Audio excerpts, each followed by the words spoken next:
The number of those who pass the licensure examination for teachers, the criminologist licensure examination, and the CPA board examination have likewise increased.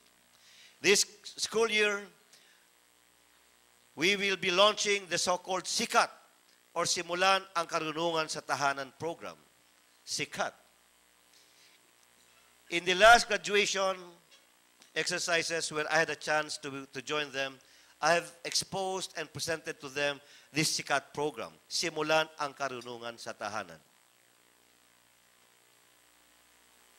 The program's objective is na magkatulungan ang magulang, ang paaralan, sa paghubog ng ating mga anak, particularly sa education. We realize that to have a very good and quality education of our children, or speaking of a new and future generation, we should now develop a better community, a better children.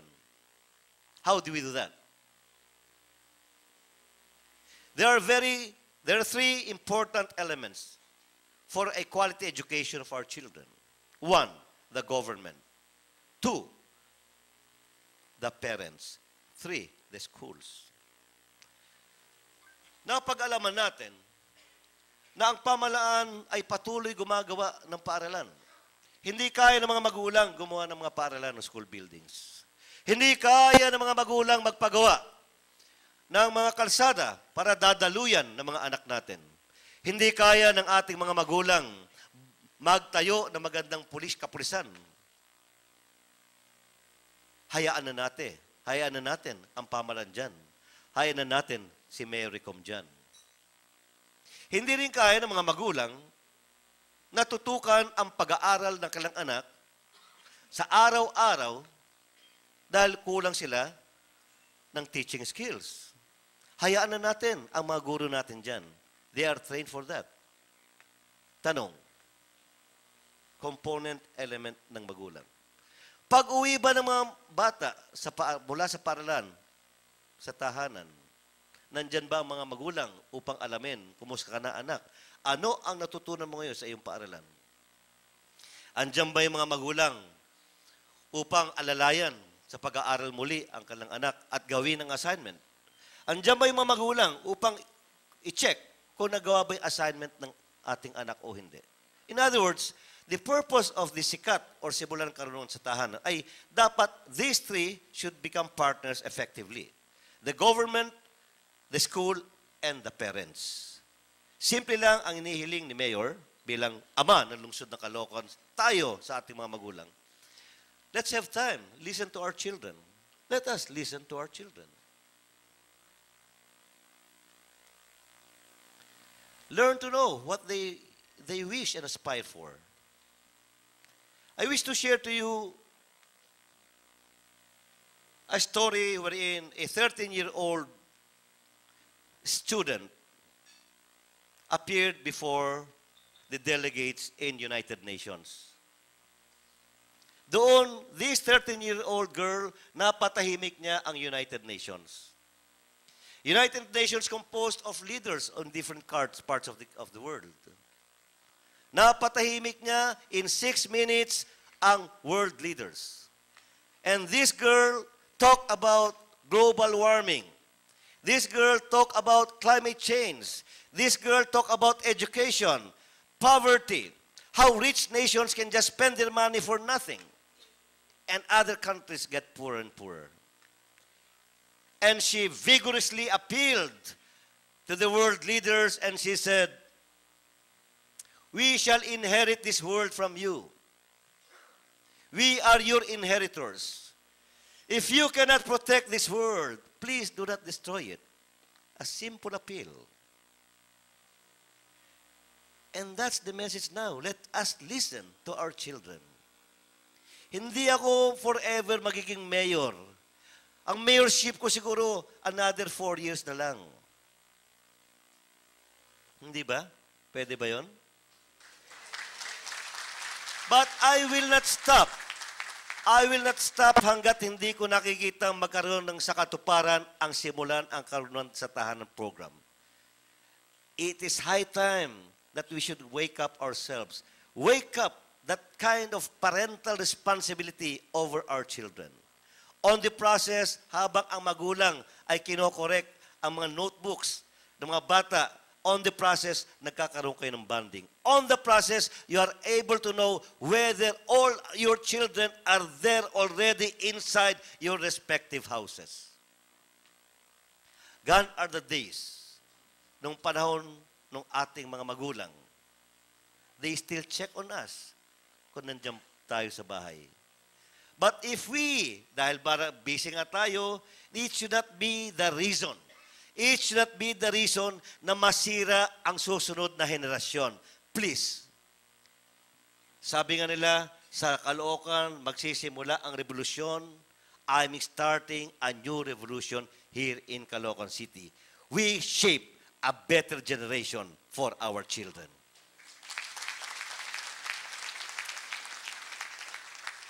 On public health,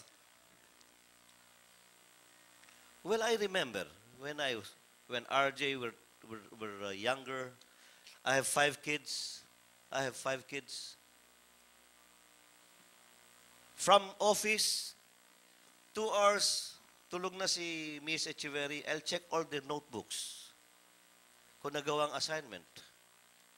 And on the last page, I sign on the last page na hindi nila alam. Hanggang high school, nagawa ko yun. Nakatapos sila. RJ is now the president of the National Liga ng Barangay. Chivum graduated cum laude from the University of the Philippines. Juris is now a lawyer. Kamukha ni Piolo Pascual. Kahawi ko yung anak ko. My 4th child is now in dentistry, and my youngest is in 2nd year, College of Law in Ateneo. So they have developed the study habits. So yung family nandun pa rin. Mahalaga yun, di ba? Tama? Kesa nagpaparami kayo ng pamilya, kayo mga kapitan,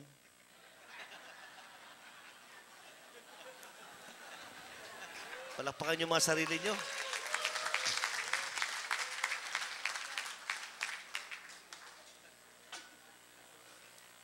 Panahon na ngayon upang iukit nyo ang pangalan sa kasaysayan sa inyong pamilya.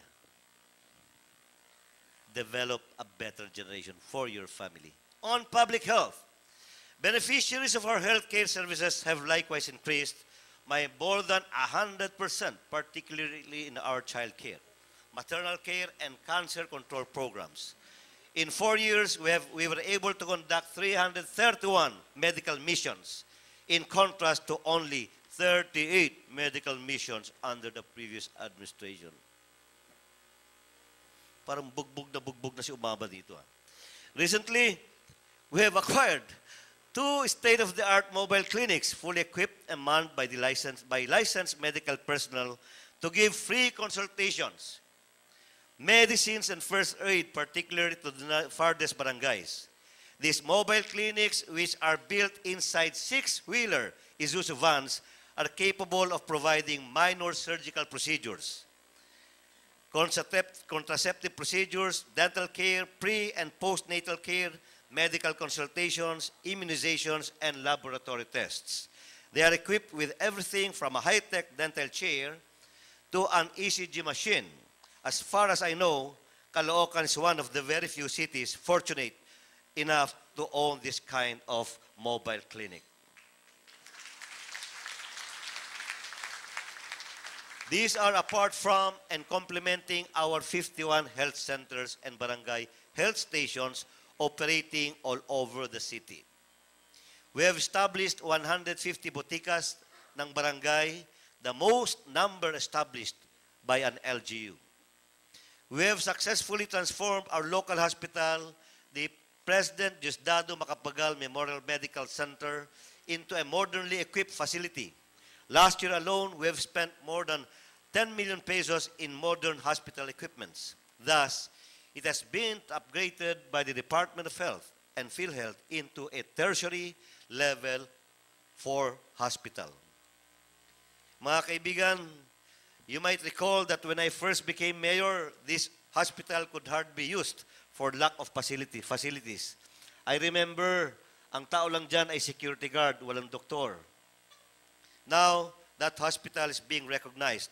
Last year, it received a very good rating from the Public Service Delivery Audit of the Civil Service Commission, as well as a scroll of honor from the Philippine National Red Cross.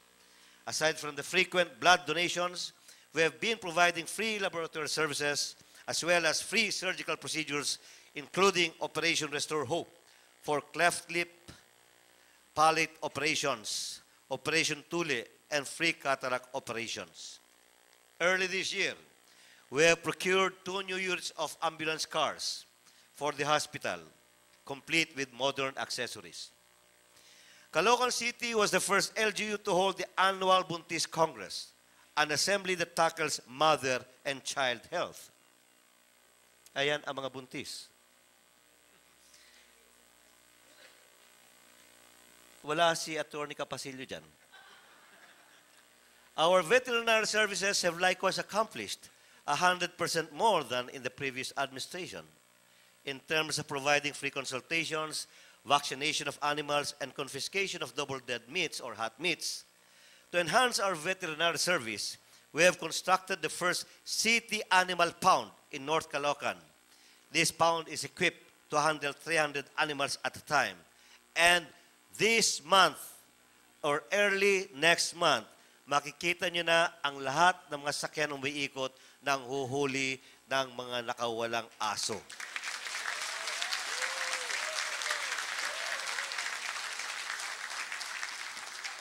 Tuwang-tuwa ang mga barangay dahil mababawasan na sila ng aso.